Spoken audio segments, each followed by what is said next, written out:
Hello नमस्कार साथियों, आप सभी का स्वागत है आपके अपने यूट्यूब चैनल पर। और आज का जो टॉपिक रहने वाला है हमारा, वो है हमारा भारत की अनुसूचियाँ। इस टॉपिक पर हम पहले भी चर्चा कर चुके हैं। उसमें क्या हुआ था, कुछ हमारी अनुसूचियाँ रह गई थी, उन उन सबको आज हम कवर करेंगे। थोड़ा रिवीजन कर लेते हैं। हमने आपको बताया था कि वर्तमान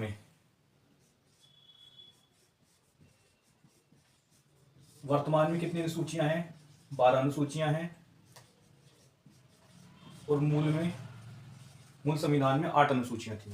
वर्तमान में ये 12 अनुसूचियां हैं। देखिए, हम इसे पूरा नहीं पढ़ेंगे, हम इन्हें बहुत ही शॉर्ट नोट्स के जैसा पढ़ेंगे। ठीक है सर, शॉर्ट नोट के ऐसा पढ़ेंगे हम इनको।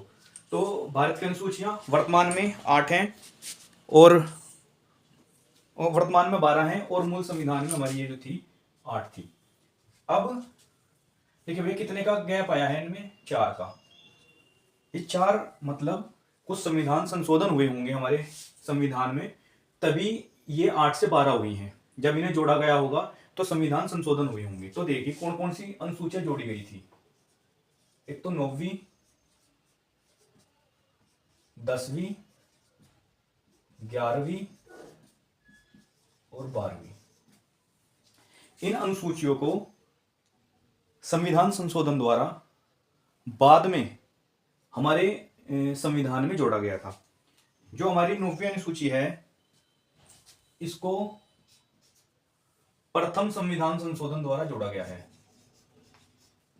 प्रथम संविधान संशोधन जब हुआ था, उसके तहत 9वीं अनुसूची हमारी जोड़ी गई थी। 10वीं अनुसूची जो थी, 52वां संविधान संशोधन जब हुआ था, ये तब जोड़ी गई थी। 11वीं 73वां संविधान संशोधन द्वारा जोड़ी गई थी। और 12वीं जो थी 74वां संविधान संशोधन द्वारा जोड़ी गई थी। ठीक है सर, हमने पहले पढ़ा था कि प्रथम अनुसूची में क्या है।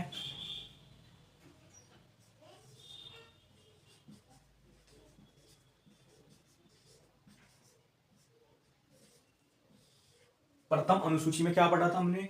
अनुसूची में हमने पढ़ा था कि जो प्रथम अनुसूची है, यह राज्य और संघ शासित प्रदेशों के बारे में हमें बताती है। वर्तमान में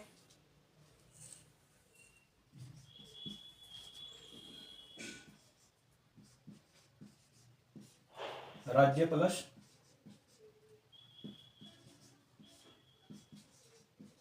संघ क्षेत्र के बारे में बताती है। वर्तमान में हमारे भारत में कितने राज्य हैं? तो भैया 28 राज्य हैं और 8 ही केंद्र शासित प्रदेश हैं।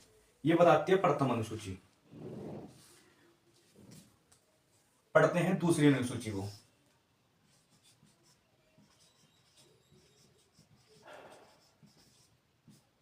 दूसरी अनुसूची क्या कहती है कि भैया जितने भी हमारे पदाधिकारी होंगे, जितने भी पदाधिकारी हैं, उनके, इसकी बात करती है उनके वेतन, कि भैया वेतन भी दिया जाएगा उन्हें, है ना, उन्हें भत्ते भी दिए जाएंगे और उन्हें पेंशन भी दी जाएगी। इन सब का वर्णन जो है हमारी दूसरी अनुसूची में है। ठीक है भैया, शॉर्ट में पढ़ा रहा हूं। लॉन्ग वीडियो तो बहुत है हमारी यूट्यूब पर, लेकिन शॉर्ट में नोट्स बन जाएंगे तो पेपर के टाइम में पढ़ने में बहुत आसानी होती है। ठीक है सर।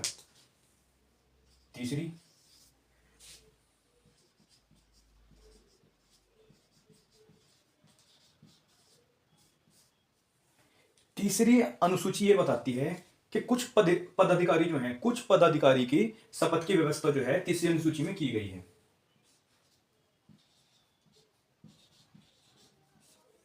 देखो भैया, सबसे पहले हमारी प्रथम अनुसूची जो है वो क्या कहती है कि हमारे भारत में कुछ राज्य होंगे और कुछ केंद्र शासित प्रदेश होंगे। ठीक है। अब उन केंद्र शासित प्रदेशों में कोई तो अपना वो चलाएगा ना, है ना, कोई तो पदाधिकारी होंगे ना। तो पदाधिकारी होंगे तो उनकी वेतन भी मिलेगी, उन्हें भत्ते मिलेंगे और पेंशन मिलेंगे। और जब वे पद ग्रहण करेंगे अपना, तो उनको भाई शपथ भी लेनी पड़ेगी। ठीक है। अब आते हैं हम फोर्थ अनुसूची पे।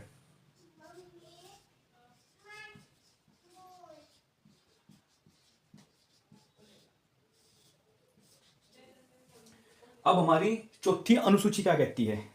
इसमें बताया गया है राज्यसभा में प्रतिनिधित्व बताया गया है राज्य और केंद्र शासित प्रदेशों का।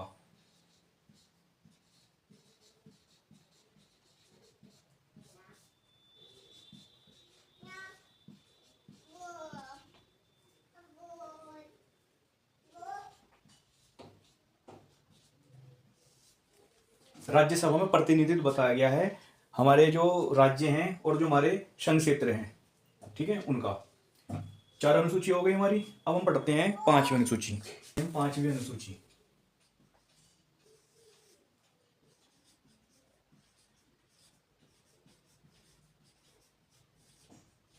पांचवी अनुसूची हमें क्या कहती है भैया? 5वीं अनुसूची कहती है कि जो अनुसूचित क्षेत्रों और अनुसूचित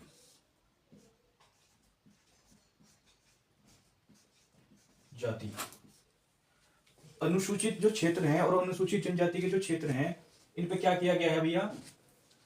इनके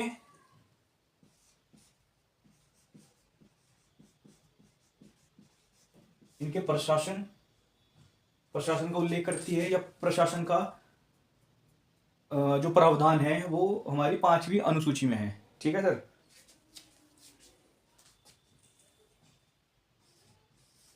इसमें भी चीज लिख सकते हैं, प्रशासन और नियंत्रण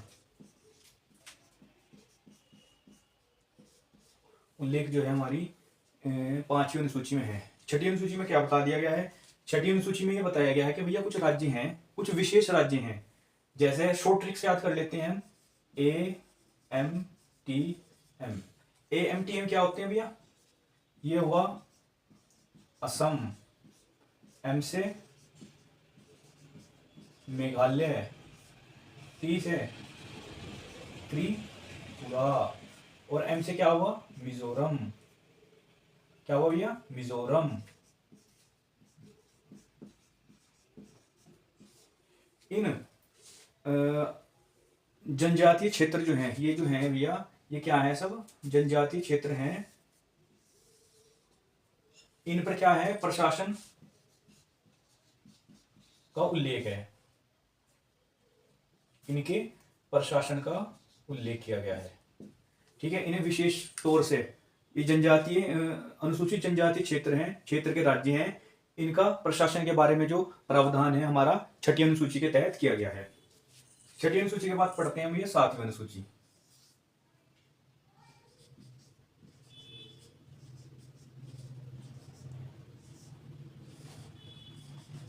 इसमें क्या बताया गया है? इसमें जो राज्य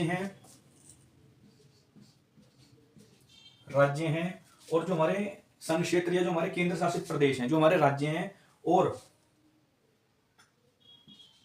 संघ कह लीजिए, केंद्र शासित प्रदेश हैं, इनकी शक्तियों को क्या कर दिया गया है? इनकी शक्तियों को बांट दिया गया है, इनकी शक्तियों को बंटवारा कर दिया गया है।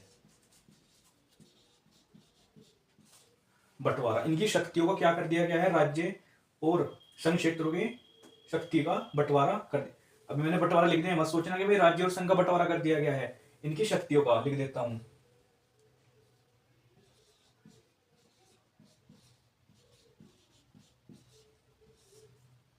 इनकी शक्तियों का बंटवारा कर दिया गया है भैया, ठीक है। अब आते हैं हम 8वीं अनुसूची पे। एक चीज और रहेगी हमारी, जब ये जो है राज्य और संघ की शक्तियों को बंटवारा कर दिया गया है और इनको जो है तीन सूची में बांट दिया गया है। कौन कौन सी 3 सूची हैं? पहली बोलेगी भैया हमारी संघ सूची,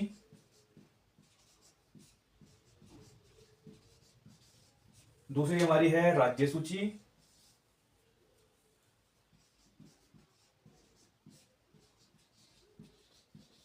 और तीसरी हमारी है समवर्ती सूची।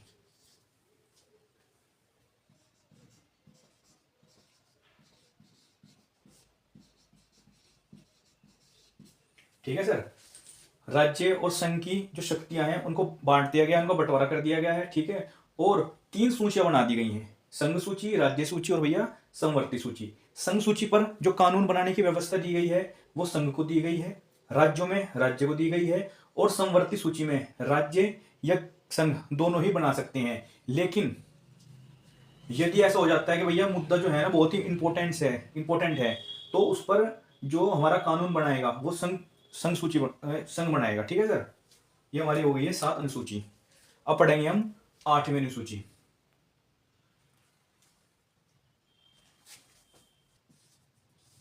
8वीं अनुसूची जो है ये भाषा को उल्लेख करती है। इसमें 22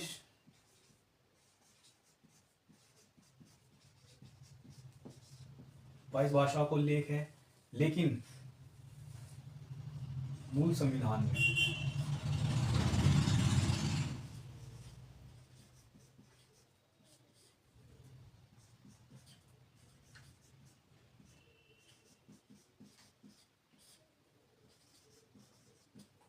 चौदह भाषाएं थी।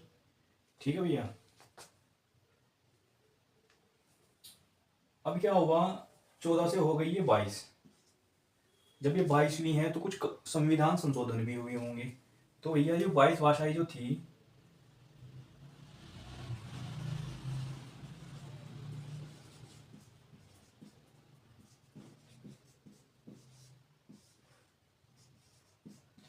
इन 22 भाषाओं को जोड़ा गया है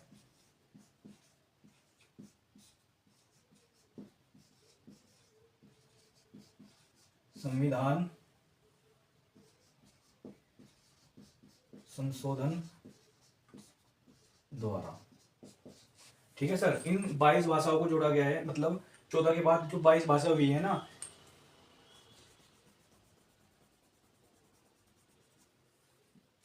भाषाओं को जोड़ा संविधान संशोधन द्वारा। देखिए क्या हुआ था, 21वां संविधान संशोधन हुआ,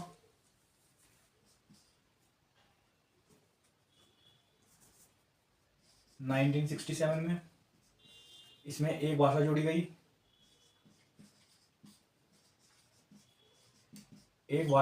भैया, उसका नाम था सिंधी। क्या नाम था? सिंधी। सेकंड भैया 21वें के बाद जो हुआ, देखो भैया एक ट्रिक से याद करो, 2 1 जा 2 और 1 3, 2 और 1 3 दूनी 6 प्लस 1 7। 71वां संविधान संशोधन कब हुआ?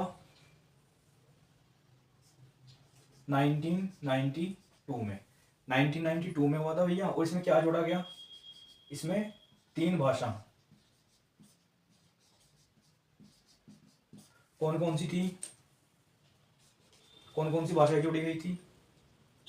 इसमें इसे याद कर लो ट्रिक से।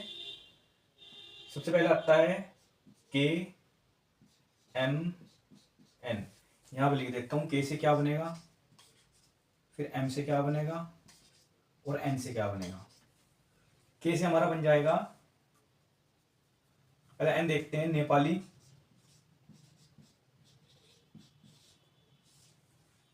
नेपाली, एम से मणिपुरी,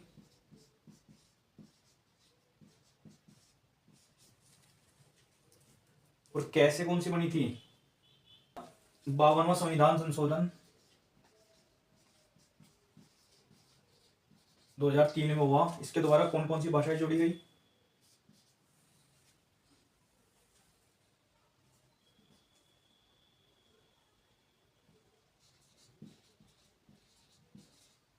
मैथिली,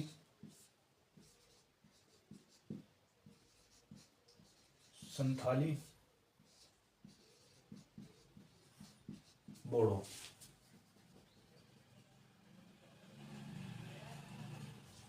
मैथिली थी, संथाली, बोडो और डोगरी। ये 4 भाषाएं जोड़ी गई, 1 2 3 4। ये 4 भाषाएं इसके तहत जोड़ी गई थी। ठीक है सर, मैथिली, संथाली, बोडो और डोगरी, ये 4 भाषाएं जोड़ी गई। अब देखिए कितनी भाषाएं होगी। पहले हमारी भाषाएं कितनी थी? 14 भाषाएं थी। 14 के बाद में 15 16 17 18 19 20 21 22 पूरी भाषाएं होगी भैया, पूरी 22 भाषा। ठीक है, हो गई भैया। अब इसको रफ कर देते हैं जरा।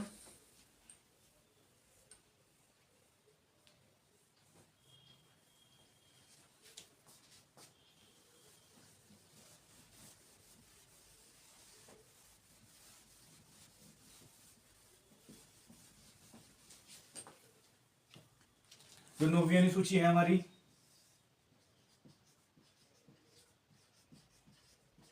उसके बारे में भैया आप हमें बताएंगे। ठीक है, यह आपका होमवर्क है। ठीक है, और 10वीं अनुसूची क्या कहती है?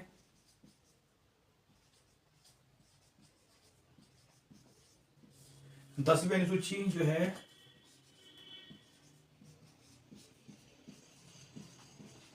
दल बदल कानून का प्रावधान करती है, 10वीं अनुसूची। 11वीं अनुसूची क्या कहती है?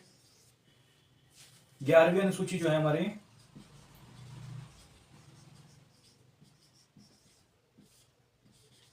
पंचायती राज का उल्लेख करती है।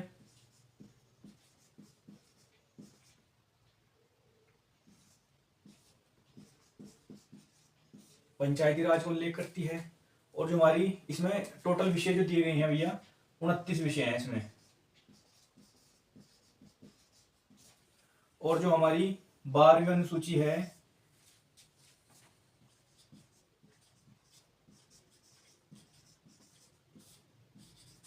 इसमें नगर पालिका का उल्लेख किया गया है।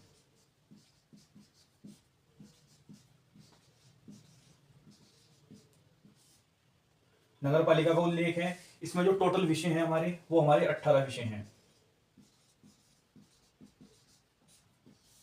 ठीक है सर, ये हमारी टोटल 12 अनुसूचियां कंप्लीट हो गई हैं। शॉर्ट नोट्स की तरह ही हमने इसमें लिखा है सब कुछ। ठीक है, और ये जो है आपका पेपर के दौरान जो है रिवीजन करना चाहते हैं आप, तो इससे पढ़िए बिल्कुल ही आसान तरीके से और इसको समझ जाइए। आशा करता हूँ आप सभी को ये टॉपिक समझ में आया होगा।